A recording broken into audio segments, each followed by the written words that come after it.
Hey, what is up YouTube? Welcome to another video on high altitude investing. Today, as requested in the comments of last video, I'm going to be running over XRP. Now, this is also known as Ripple, but lately it's more been like Ripple the old cripple. When in the bull market, people were actually calling it Ripple will triple. And it's just so interesting to see how the sentiment changes as people were ridiculously excited when it was at $4, well, just under $4. And now it's a crippled old crappy coin that a bunch of people are scared of. I don't agree with that. That's just the sentiment. I'm just talking about the narrative of the majority of the market.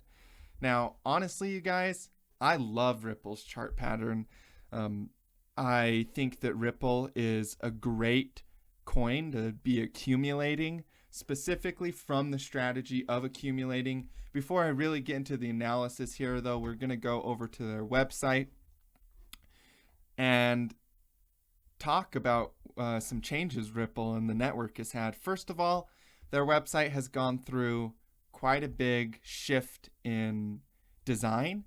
It's a lot better looking than it was before. I really love their little matrix of connected dots. This seems to be really big in the blockchain to have these types of graphics.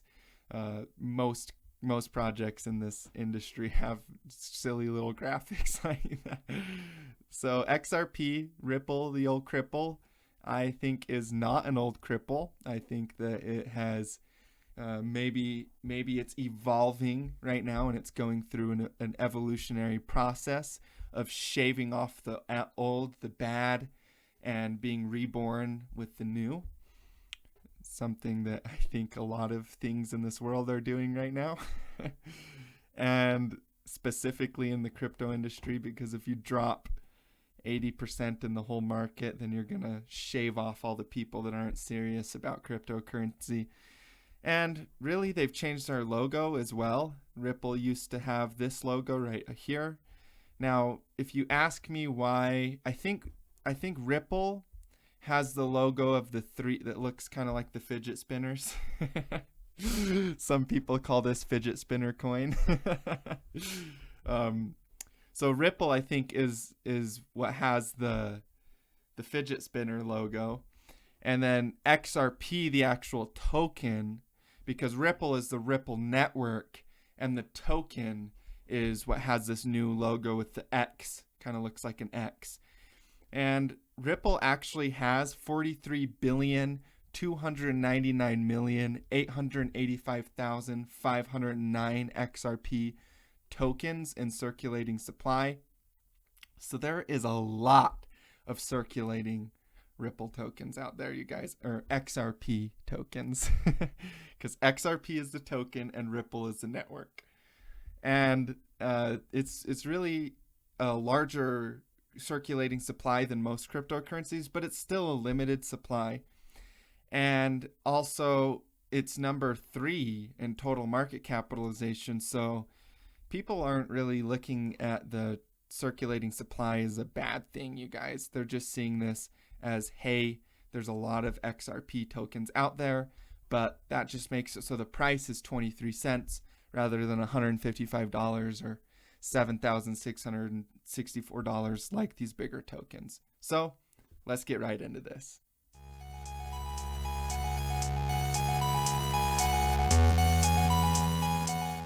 With the actual analysis of Ripple, you guys, we have been in bearish kind of accumulation since we bounced off these lows right here, and we're going into what I would like to call a juicy chunk of support. So this is this is about as juicy as a watermelon at the end of summer, and that is a huge dip that we've had in the past, down to, actually it fell to about 12 cents. It reaccumulated and broke up one more time all the way up to that peak that we saw. And we are going back into that accumulation phase where we're dropping back into the same period that we were accumulating over here. And we finally felt this support level right here that it was holding for quite some time. And we're finally getting into those more juicy, thicker previous support levels. Up here, we were just kind of bouncing off of the tops of the last accumulation cycle. And now we're actually getting in.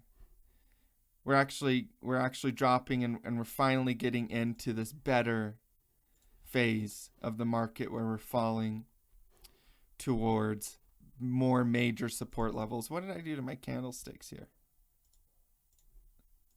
Oh, there we go. That was weird. I like wicks on my candlesticks, you guys. Wicks are super useful. So personally, I do not remove wicks, even in cryptocurrency, which is highly volatile and can have huge spikes on the upside and huge spikes on the downside.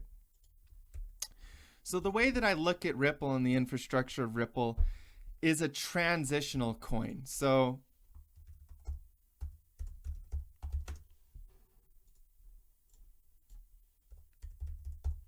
I'm just going to go ahead and put this right here, and we'll circle this. The reason I believe, in my view, that Ripple is a transitional coin is because it's a banking coin. And banking is based in public facilities with public buildings that you go to, and you walk inside of the bank and you give them your money, or you do that. Now, you can use Ripple without going to an actual bank, but it still is built on banks and uses banking infrastructure. Now, the reason that I see it as a transitional coin is if you think about what happened to libraries, for example. Libraries are still around. We still use libraries, but compared to the amount of ebooks and audiobooks or Audible accounts, all of these digital forms, or even reading books on your Kindle, your Amazon Kindle, those are all digital forms, and the rate in which people go to bookstores and libraries has just dropped consistently since we found digital forms of doing so. So, and eventually, I think that the use of the library will not, I don't know if they'll ever become completely obsolete, because there's this really cool kind of feeling of being around tons of books, and, you know, just like the aspect of being in a library and sitting down. And also now it's mainly used for Wi-Fi, so kids can go play Minecraft and Fortnite. But so either way, I think that banks will kind of be the same story. We're going to probably always have some generalized use case for banking, but the majority of transactions will be done digitally and computer to computer, peer to peer. And it will just be because the industry of having an infrastructure around, oh, I have to wire this person money, they have to give me their routing number and all of this stuff, and it takes forever to do the wire, and there's just, it's not a perfect method, and cryptocurrency is better. And so kind of when I think about Ripple and the infrastructure around Ripple, I see something that, yes, this can be big. It might even be big for 5 to 10 years as we convert and as we go through this change and change from being traditional banking into digital banking. But its use case, I don't know if it's going to be the most long-term, like invest in Ripple until my 80s, or, you know, you can always have a little bit to do that. But for me, Ripple is more of a transitional coin. I think it will have its spotlight in this next cycle, though, because the majority of the world is still using banks. The crypto revolution has taken a huge chunk away from those types of transactions, but it's still small in comparison to what's coming. So there's going to be this kind of transitional phase where I think Ripple will do very well as this banking coin, and the chart pattern is also showing this type of structure as well. So let me just go into the Elliott Waves of Ripple. So we have this is all a big one wave, as you can see. This is all one wave accumulation. So 1, 2, and then this is 3, 4, and we're going to go into a fifth wave. Now, do we know where this fifth wave ends? No, we can use Fibonacci extension, but not until we get a clear reversal So one of my viewers commented in the episode previous. And by the way, before Ripple was added to an exchange, you can imagine that the price was lower than the price that we see here. So this is one of those times where I use an exception on Elliott Waves. You could start counting right here, or you could start counting right here. Either way, we're seeing this as a big 1, 2, 3, 4, and a fifth wave coming out of this. Now, Fibonacci extension tool. The way that the Fibonacci extension tool works is you go over to the left-hand side here, and you go from the peak low to the peak high. So from the 2 wave to the 3 wave to where the 4 wave ends. And the 1618 is the minimum target of the next wave because it has to be bigger than the previous wave. It has to exceed the height of the previous wave. So with Ripple, that would be $5.94. Now, if we do go into another bullish cycle with Ripple, you guys, I actually expect it to go even higher than that, to the 2618 or the 3618. So this could put Ripple well above $10 in this kind of transitional period that we're talking about here. So again, if you're using Elliott Waves, you grab your Fibonacci extension tool, you go from the low of the 2 to the peak of the 3 to the bottom of the 4. And that can give you extensions that you can see the price may meet. Now, if you're going from the 1 wave, you start at the 0, you go to the 1, and you go to the 2. Now, as you can see, we actually exceeded all of our targets on the 3rd wave. We exceeded every single Fibonacci extension. See, we went all the way up past these Fibonacci extensions. And the reason for that is because 3 waves are really big. They can't be this, it can't be the smallest wave. So when you're looking at a 3 wave structure, you can expect it to be significantly bigger than the 1 and the 2 wave. Now the 5th wave can be even bigger than the 3 wave. It's called an extended 5th wave. But for the purpose of simplification, just understand your 3 waves are bigger and that your 5 waves can be bigger than your 3 waves, but the 1 is usually the smallest. So let's go ahead and take this. We will add another extension called the 7618. See, even a 7618 isn't high enough. We could go to maybe 17618. Still not high enough. Maybe 77618. Now we're getting closer.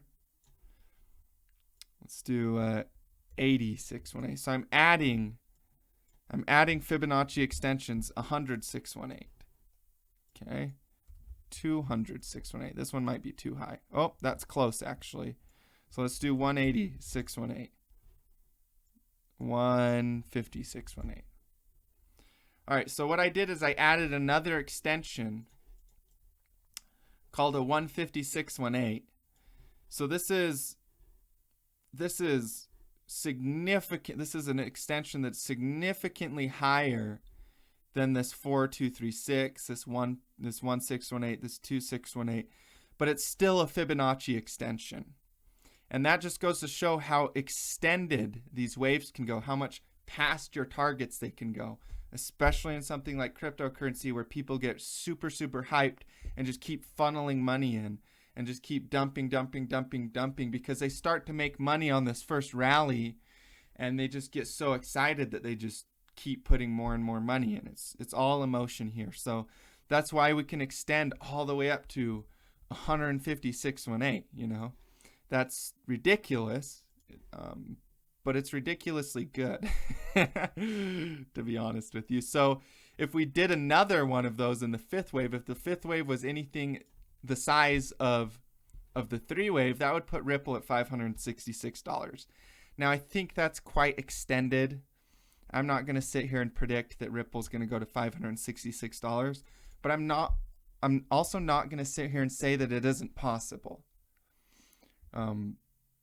It's completely possible for market cycles to do these types of moves. So that is what I'm watching with Ripple here, you guys, is that we'll at least go to that 1618 level, which was just above the 3 wave, just around $5, or maybe even the 2618 level, which puts us closer to $15.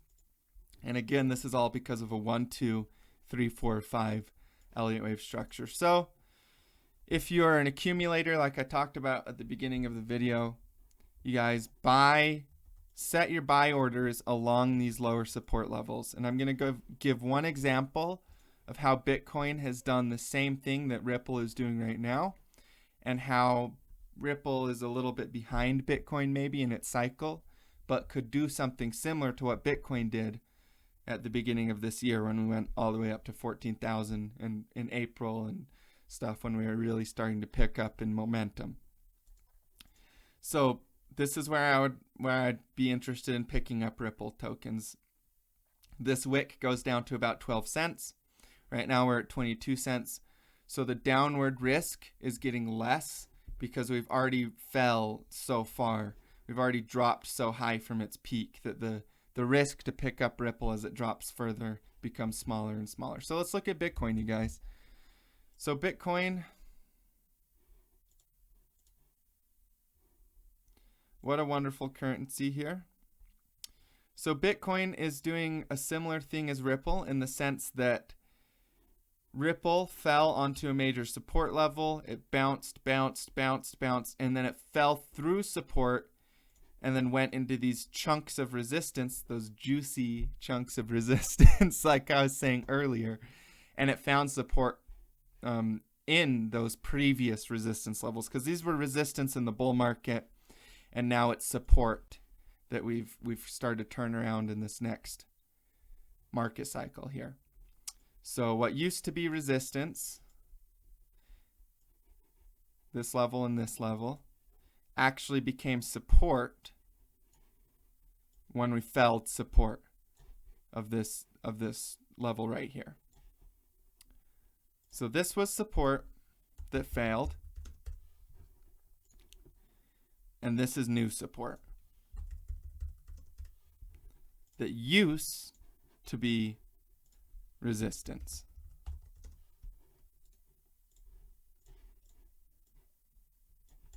So that's pretty simple, you guys.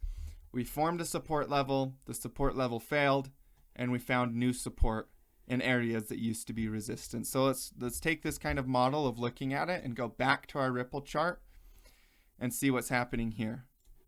Well, we formed support in this area right here.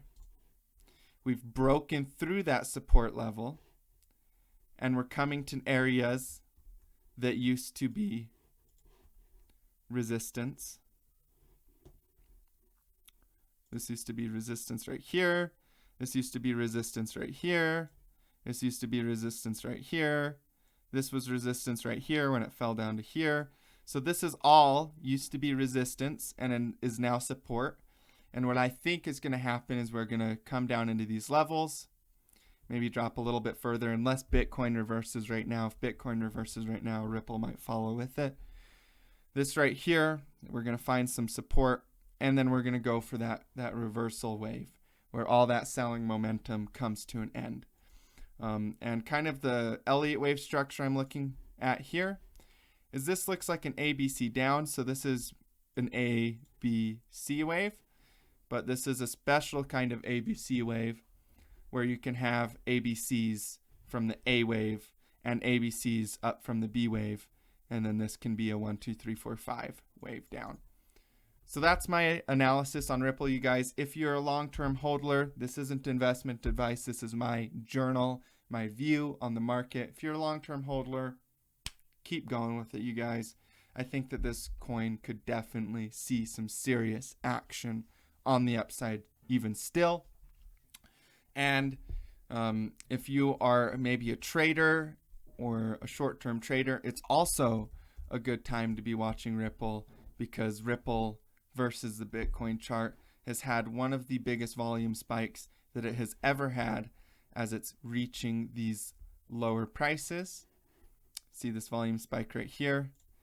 also correlates with the volume spike that we're seeing right here. So, picking up a little bit at this support level, maybe if it dips one more time, picking up a little bit more at the next support level, and you could set yourself up for a good trade laddering in here as well. Anyways, I appreciate every single one of you guys. Happy Thanksgiving. Enjoy some time with your family.